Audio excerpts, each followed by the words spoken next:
Wolverine's past comes back to haunt her. Laura surveys the cityscape from a rooftop, confessing to feeling restless and even bored. She admits she checked the treehouse and found no leads. Wolverines, she muses, aren't good at sitting on their hands, so she figured she'd go looking for trouble. Suddenly, a voice shouts, "We'll do what we want," and she states that the scene unfolding before her looks like trouble. Laura witnesses a 4-on-1 beatdown. Undeterred, she smirks, relishing the odds. She swiftly intervenes, taking down the thugs with brutal efficiency. As she fights, she recognizes one of the attackers as Haymaker, now identified as Jordan Gaston, an MAO fighter.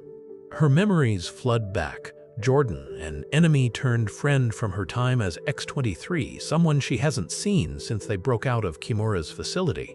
Jordan is pinned and cries out for Wolverine's help, desperately calling out Haymaker's name. Laura delivers a powerful punch, thinking that such force is beyond that of a normal human. She suspects her opponent is juiced up on something and declares that she's done playing nice. As one of the thugs threatens to return, she confidently replies that they better bring someone tougher. With the fight concluded, Laura focuses on Jordan, urging him to come with her to a safe place. Inside Laura's apartment, tension hangs heavy as Jordan reveals that he called Polly on the way, unaware she was in New York. Laura demands to know what's going on, pressing both Jordan and Polly for answers. Polly coolly states she came to the city to set up a mutant refuge called Oasis, but Jordan knows that's not the answer Laura wants. Meanwhile, Haymaker is shown taking down criminals and dealers to fund Oasis. Polly is shown walking toward a building with the sign Oasis Nicey, a home for mutants seeking refuge. Some people claim that mutants never face persecution, which Polly responds to by saying that she doesn't want any problems. Haymaker is seen kicking through a window as Polly states the attackers had powers and training and is clearly the one with the problem. Back in the apartment, Laura asks if the attackers were mutants, but Polly is adamant that they were human. Laura is still trying to figure things out, suggesting they may have had some kind of substance giving them powers and that they must have been on mutant growth hormone. Jordan states that he's been clean since he got into that program, to which Laura replies that she's glad to hear it. Finally, she tells Jordan to stay put as she does recon, but Jordan is coming with her. Laura pleads with him to stay, promising to check in soon. Laura, now in her black and gray suit, perches atop a building in Flatiron, contemplating the situation. Being an X-Man meant navigating the public eye, especially how Emma portrayed them in press releases. But X-Force taught her the value of secrecy. She reflects on Jordan's actions, speculating that he must be hitting some wealthy dealers to afford such expensive real estate, even as Polly tries to do something productive with the ill-gotten cash. Suddenly, she sniffs the air and recognizes the unmistakable scent of someone drunk, as well as another distinct odor. Laura cries out for someone to leave alone, and she acknowledges that her reconnaissance will have to wait. A group of thugs confronts a woman, telling her that they are trying to live their lives and she can't do this. Two of the thugs turn to each other saying, "Really?" and cause, "I think otherwise." Laura is perched above, watching them, observing that it's a surprise that drunk idiots are being drunk idiots. Laura appears and pops her claws, telling them that the bartender says they're cut off. Laura states that these guys need to learn a lesson. She's struck with such force that she can barely see for the dust in her eyes. A shapeshifter scratches her and she questions if someone is kidding her. Laura stomps on a man, questioning what his feet are made of, and then she is punched in the face, finding her senses overwhelmed. Laura grits her teeth and is determined to endure the pain, resolute not to let Polly and Jordan down. The plant creature taunts her, stating that mutants have become so desperate that they'll sell their powers for next to nothing. The blonde man curses as he prepares to strike Laura again, but he's desperate not to pass out because they'll take his blood to use it for Meiji or worse. Another thug is getting out of here. Laura gets pummeled into unconsciousness. Someone says that they got her on the run. Laura is waking up later, in pain, and asks how she got back here. Polly replies that she was gone for a while, so she went looking for her. Jordan says that he found her about a block from Oasis, and that if he couldn't take them, what chance did Laura have? Laura says that she thinks they can try another approach and that she's healed enough to get back out there.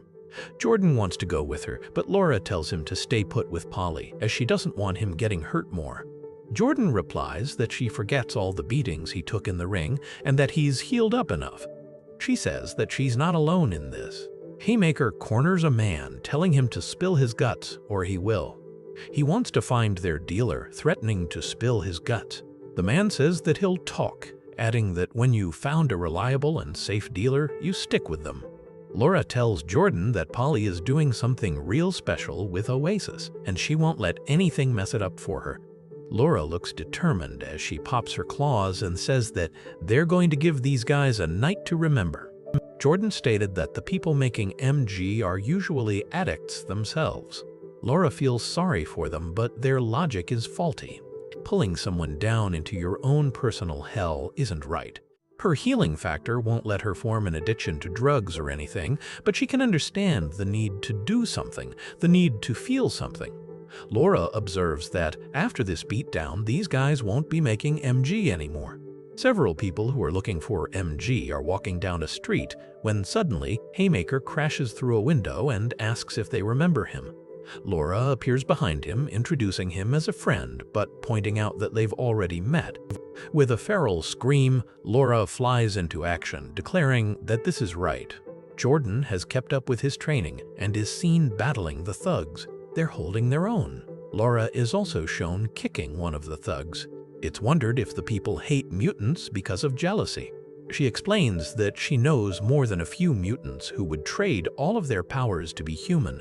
Haymaker is brutalizing the blonde man, declaring him a bastard as he continues his assault. Haymaker spits on the man, saying that he's going down for good. Laura reaches out to Haymaker, pleading with him not to kill the man, and tells him that they aren't worth it. She explains that she understands Jordan's rage, but they don't need more blood on their hands.